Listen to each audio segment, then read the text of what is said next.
Hello everyone, this is Shantanu Bhosale and welcome you all in Curious Academy. In our today's video of Population Census 2027, it is important for UPSC Men's Polity and Governance subject.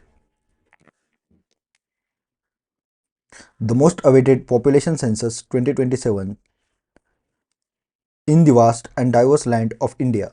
Every 10 years, a silent revolution takes place, a massive national effort to count every person, every home, every voice. This exercise, called the census, is more than just numbers. It is a mirror that reflects the changing face of India, its dreams, its disparities, and its diversity. But the last census, planned for 2021, never happened. The world was battling the COVID 19 pandemic, and India had to put its grand exercise on hold. As the dust settled and the country adapted to a new normal, the government announced something historic. The census 2021 would now be held in two phases, starting October 1st, 2026 and concluding on March 1st, 2027. This would become India's 16th decennial census, but unlike any before it.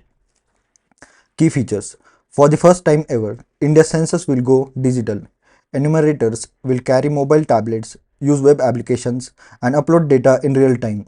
A special platform called the CMMS portal, which is Census Management and Monitoring System, will oversee everything from the training of staff to the progress of data collections across more than 6 lakh villages and 8,000 towns.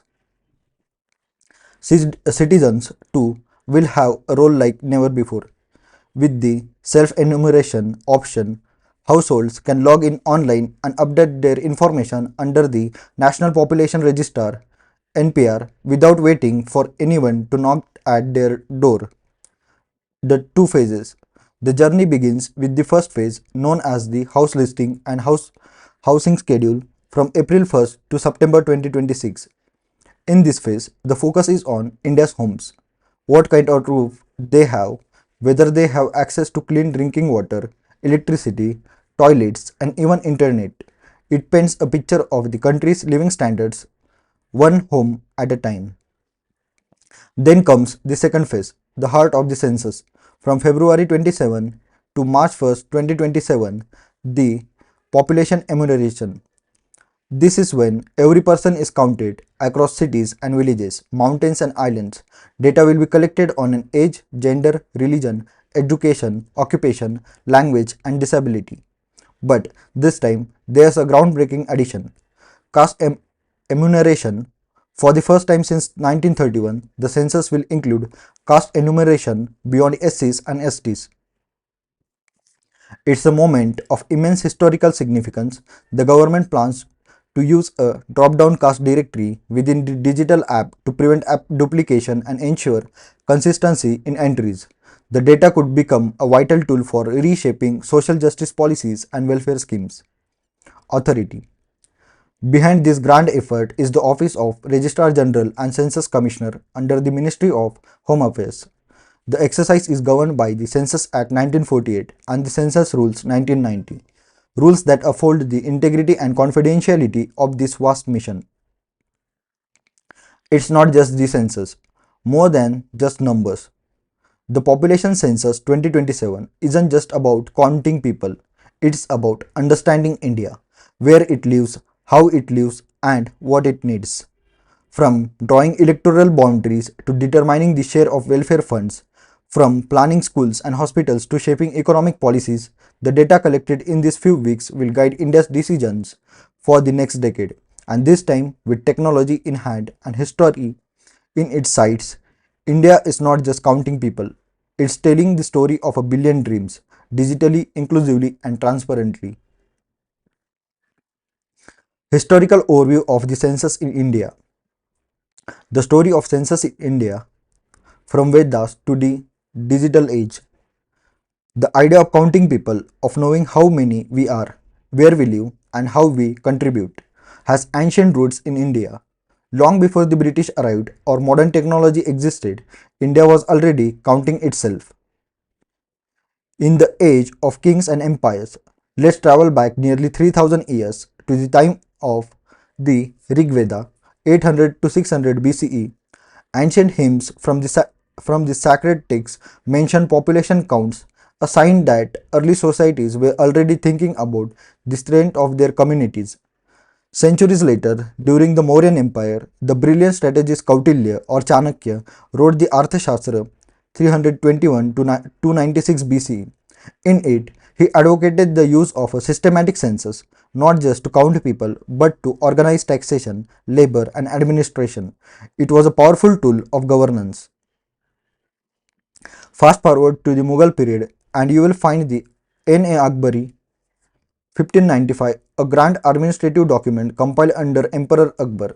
This was perhaps the first detailed census in India, documenting not just population but also industry, agriculture, and wealth across his empire. Colonial beginnings, the British era.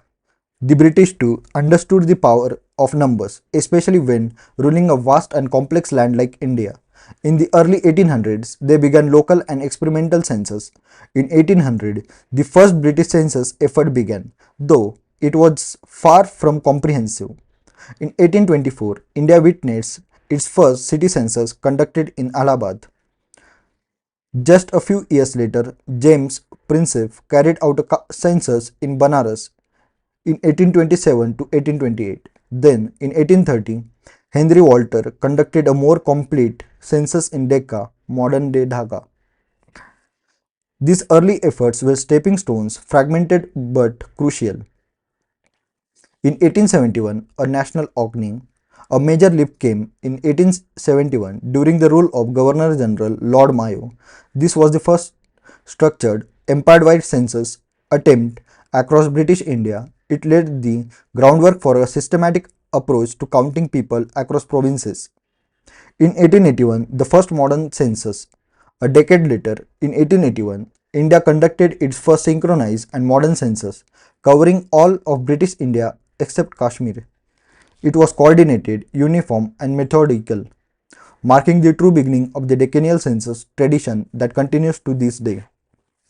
It focused not just on population but also on demographics, language, religion, and social categories. A new era of state led knowledge had begun. 1931, a turning point. By the time of 1931 census, British India had refined its data collection further. This census became famous for being the last to collect comprehensive caste data, enumerating 4,147 castes in total. It remains a landmark in socio-political history, often referenced even today in discussions around caste, reservation, and social justice. From empire to republics, after independence in 1947, India carried forward the colonial legacy, but with a purpose transformed, no longer for imperial control, but for nation building. Since 1951, every 10 years, India has undertaken the world's largest administrative exercises, its own population census. And now, in 2027, as we prepare for the first digital, caste inclusive census in nearly a century, the journey comes full circle, from the hymns of the Rig Veda to the algorithms of the CMMS portal. Legal and constitutional changes for the census in India. The story of India's census isn't just about the counting people, it's anchored in law, trust, and the constitution. After the independence, the foundation was laid with the Census Act of 1948. It gave the government the power to conduct a census whenever it deemed necessary. But it wasn't just about authority, it came with responsibility. To ensure order and privacy, the census rules of 1990 followed. They laid out how data should be collected, what enumerators must do, and most importantly, how to protect the personal information of every citizen. No unauthorized disclosures, no breaches of trust. Then came a major constitutional shift, the 84th Amendment Act in 2002.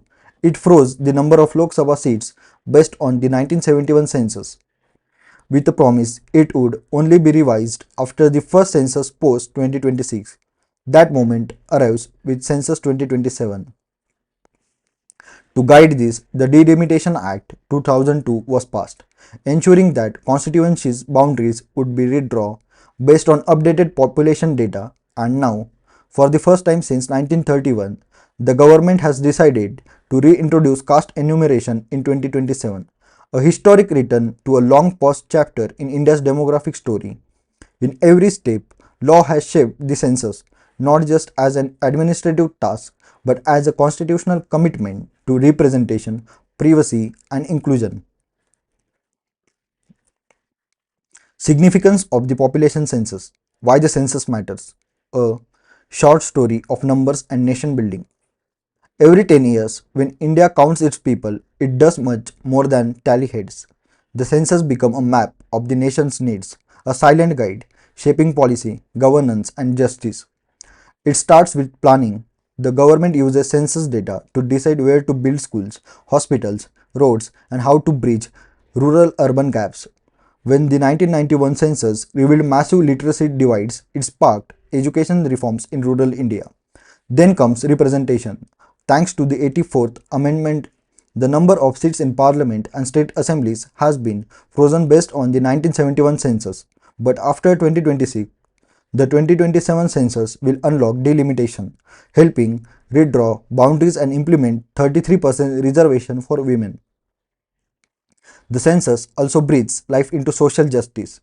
It passes policies for SCs, STs, and OBCs, helps target welfare schemes, and support efforts like the Justice Rohini Commission to subcategorize OBCs and ensure fairer distribution. Behind every sanitation drive, like Swachh Bharat, there are census data showing the need. Behind every health or employment policy, there are numbers from towns and villages speaking for the voiceless. Even history proves its weight. The 1931 caste census laid the groundwork for the Mandal Commission, reshaping reservation policies for a generation. Researchers and institutions, from NSSO to NFHS, lean on census data to study poverty, discrimination, and public health trends. It's the backbone of meaningful research and policy. And now, as the National Population Registrar may be updated alongside the 2027 census, question of security and citizenship arise. While it can strengthen governance, transparency, and trust, will be key to avoiding fear and confusion. In the end, the census is not just about just numbers. It's the heartbeat of a democracy, listening to every citizen, planning for every future. Challenges in the population census. Every decade, when India begins its grand task of counting over a billion people, it seems like a simple question. How many are we? But behind the scenes, the census faces giant hurdles. Some of these challenges are geographical. In the 2011 census, snow covered mountains in Jammu and Kashmir and Himachal Pradesh made enumeration nearly impossible in parts. In 2027, reaching remote tribal belts and urban slums will be just as tough. Then there are political sensitivities. With the reintroduction of caste data, debates have already begun. While many welcome it for better social justice, others fears it could deepen divides or be misused politically. Add to this the sheer logistical weight, training millions of enumerators, this time not just to ask questions but to use digital devices, teaching them apps, managing portals, and ensuring accuracy is a massive undertaking. But technology brings its own troubles. The 2027 census aims to be digital first, yet many rural areas still lack smartphones, internet, or even basic digital literacy. A smart app won't help if the users can't log in.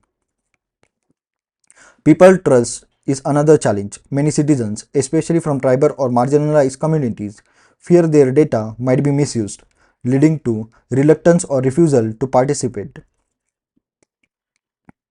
And when it comes to caste classification, past experience shows the chaos it can bring.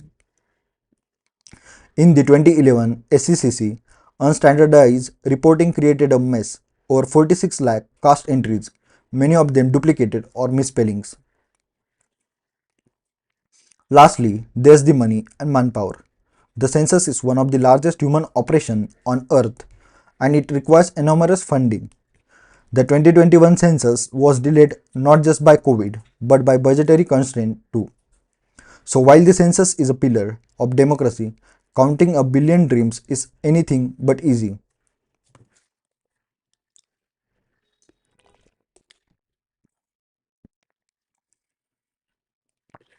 Way forward for Census 2027. As India gears up for its most ambitious census yet in 2027, the road ahead is filled with both opportunity and responsibility. This time, technology will take center stage. Imagine AI tools catching data errors in real time or cloud systems securing every citizen's information. The CMMS portal will be the brain behind it all, but only if digital tools are used wisely and widely. To avoid past mistakes, especially in caste data, the government must create a standardized caste directory. The chaos of 46 lakh caste entries in 2011 must not be repeated. But tools and forms alone won't work. Building public trust is key. From the Sentinelese Islands to Nagaland's hills, many communities have felt ignored or misunderstood. This time, awareness campaigns using tribal language and local leaders must bring them into the fold on their own terms. Reaching the marginalized and the migrant deep in forests, deserts, or cities should be a top priority. Every voice deserves to be heard. And while collecting data, we must also protect it. Stronger data protection laws should be guaranteed that caste or personal details won't be misused politically or otherwise. To keep this vast operation on track, there must be continuous monitoring. Think of it like real time feedback, small course corrections that prevent big problems later. Finally, with delimitation on the horizon, the center must listen to the states, especially those fearing loss of representation like those in southern India. Open dialogue, perhaps through interstate council meetings, can help craft fair solutions, maybe even increasing Lok Sabha seats to preserve balance. In short, if India wants census 2027 to truly reflect its people, it must blend technology with trust, law with compassion, and planning with participation. Thank you for watching Curious Academy and don't forget to like, share, and subscribe.